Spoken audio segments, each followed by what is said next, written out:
Ladies and gentlemen, today I'm talking about this device again, the Google Pixel 6a, and I just want to revisit this thing because I want to hit on why this phone is so amazing, the value it adds, and the biggest shortcomings I'm seeing with this device right now.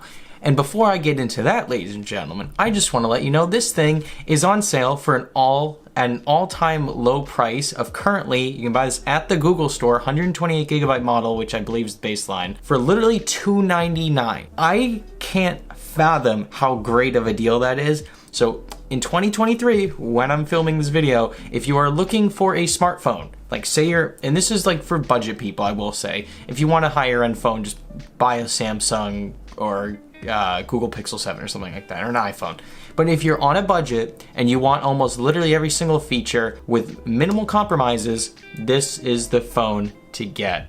And without further ado, let's hit on why I love this phone. Number one on this list, ladies and gentlemen, is this. It's the display up front. This is an OLED display, it's 1080p, and because it's slightly smaller than the Google Pixel 7, I believe this is around 6.1 inches. I could be off by a tenth of an inch, but like since it's smaller than the Google Pixel 7 and still rocking that 1080p display, it still looks insanely sharp, and honestly looks better than my Google Pixel 7 at the moment when you really start like pixel peeping and getting up close and stuff like that. So screen right off the bat, let me focus on my face, and it's sharp, it's OLED. Now, this leads me into one of the biggest compromises, which I don't think many of you are actually gonna really care about. I'm just logging to my phone. And that's just like general, 60 hertz on a phone these days. Google is not as, how do I say this? They haven't streamlined their software yet in terms of animations to suit a 60 hertz panel like Apple has. Apple's been rocking 60 hertz panels forever now, so they've tuned the animations to sort of like maximize the refresh rate and make it look as seamless as possible when you're going in and out of. My camera just died, but what I was saying was when you're going in and out of apps, the animations on the Google phone on the iPhone tend to be pretty smooth as compared to like on a Pixel device. But I will say it's 60 hertz, but it still gets the job done. And it's like average in that respect. Like you can't really knock it too much for the price point that you're at right now. So overall display, 60 hertz, OLED, 1080p, sharp. Is this good for the average consumer on a budget? 100% yes. And I want to also mention in this video, like you get access to like the whole Google ecosystem here, stock Android, all the Google apps, all super useful. And like it just like it's wrapped up in this like complete value package. And right now people, I literally can't find a better deal than this phone for what this offers at this current price. Maybe there's some like Chinese phone out there that maybe could slightly one up this thing, but right now I don't even see it. And not only that is like Google's Tensor chip Gen 1 is in here, so it's like its own Google's architecture and their own CPU that they built from scratch like Apple. Unlike other Android phones that just kind of take the Snapdragon parts and just shove it in their device and be like, here, wow, new device. Google actually built their own Tensor chip in this thing, which is amazing. I also want to hit on speaker quality a little.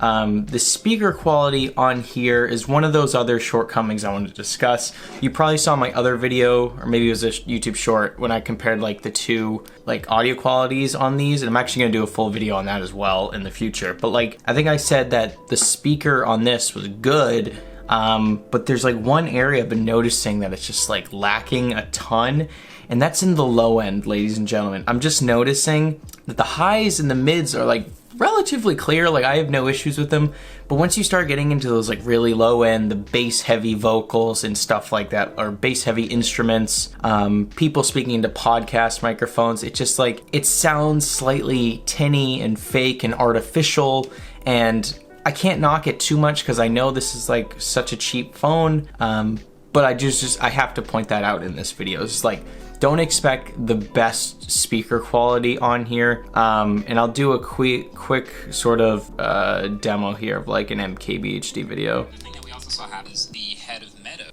his name is Mark Zuckerberg. He added a feature called Meta Verified. Let me know if you've heard this before. A subscription service that lets you verify your account. It's just slightly tinny, and it's definitely noticeable, but I wouldn't say like it detracts from the overall audio quality. I think in aggregate, it's fine for this price point. Like, I just want to emphasize that. It's like completely fine for what you're paying here. Just don't expect like iPhone quality speakers or anything like that. And surprisingly, I actually think this is better than the Google Pixel 7 speakers. But this also doesn't have adaptive sound like the Google Pixel 7. Just keep that in mind as well. Battery life on here has been good. I haven't really had any issues. It lasts a really long time. I use this a lot on standby mode. Cameras, that speaks for themselves. I did a whole camera review on these. Camera on here is phenomenal for what you're paying. But overall, and it also has a fingerprint sensor. It's not ultrasonic. It's other kind that shines a light at it. I'm currently blanking on the name, but it's fine. I mean, like works well. Yeah, I probably would have preferred like a sort of like side button fingerprint sensor just because it's quicker and more reliable, but it's fine. And I just want to say like the build quality of this thing is robust. It's not cheap at all. USB Type-C at the bottom. Basically bezel-less design. It looks really well. Or the screen really like blends into the borders really well. Flat edges, so no curves, so that's a plus. And I think like overall, if you're on a budget, if you're looking for a phone and you want everything, but you don't want to pay a lot of money, my God, like the Google Pixel 6a is the best choice right now. Go on Google's website and buy a 128 gigabyte model.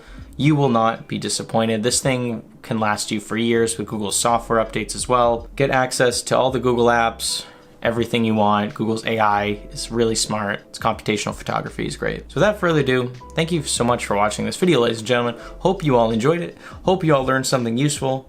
If you're on the fence about buying this phone, hopefully this like helped with your buying decisions, stuff like that. And as always, you don't have to, but if you want to, subscribe to the channel. Check out some other Google Pixel videos I've made on the Pixel 7 as well. Some iPhone videos, some Samsung videos I've made, all linked down below, all on my channel. I appreciate you guys so much. Road to 1,000 subscribers. We're at 754 in this video. So every subscriber, I appreciate you. And if you're new here, click that subscribe button and the bell so you get notified when my videos go live and you can be the first one to comment, because who doesn't want to do that? So yeah, I'll see you guys in the next video. Peace out, everyone.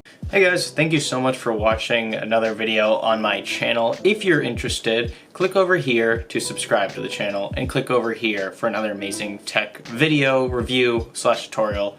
And yeah, thanks so much for checking out the channel. Appreciate all you guys. See you in the next video.